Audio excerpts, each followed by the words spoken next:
7h, 9h, Europe 1 matin. Et voici le zapping politique Europe 1. Bonjour Dimitri Vernet. Bonjour à tous. Entre Pau et Mayotte, François Bayrou a fait son choix.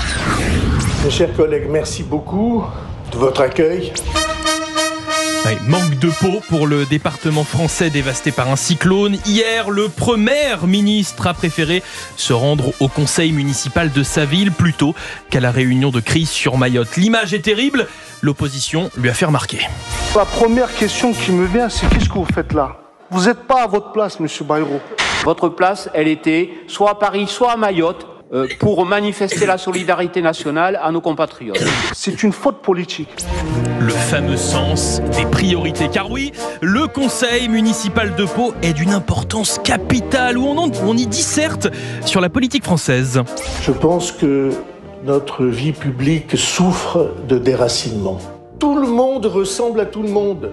Plus personne n'est différent. Bon, c'est un pléonasme ça, François. François, qui vous l'avez compris, est en train de défendre le retour du cumul des mandats pour les parlementaires. Je pense profondément qu'on s'est trompé, tout le monde, en faisant que deviennent incompatibles les responsabilités locales et les responsabilités nationales. Et heureusement qu'il a précisé tout le monde, car lui aussi est concerné. Flashback.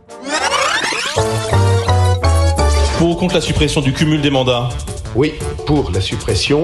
Il faut qu'on mette un terme au cumul des mandats. Ça handicape beaucoup l'exercice des autres mandats. C'est d'ailleurs la raison pour laquelle j'avais m'appliqué à moi-même la limitation. François Bayrou, un bien triste spectacle. Non mais rigolez pas, c'est avec votre pognon. Tiens, vous voulez un autre spectacle? On file sur France 3. Bonsoir à toutes et à tous.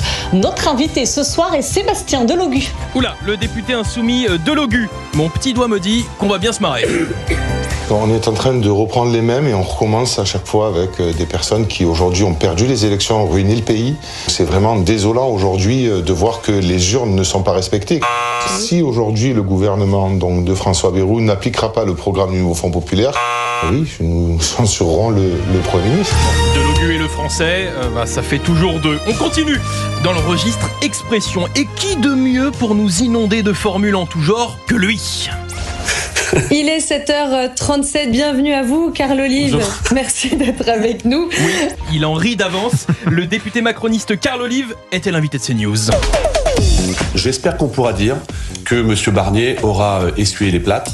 Je dis souvent que l'homme vrai, c'est celui qui met ses actes en face de ses mots. Je suis l'oreille de personne, le porte-clés de personne. Pour ça, je suis très libre dans ce que je dis. On les écoute non pas en mono, mais on les écoute en stéréo. Oui, bon, problème à force, Carl, il s'en mêle les pinceaux et il dit n'importe quoi. La dette du pays, elle va pas s'effacer comme le sucre dans le café. Comme le dit cet adage sportif, que le coq français ne chante jamais aussi bien que quand il a les pieds dans la merde.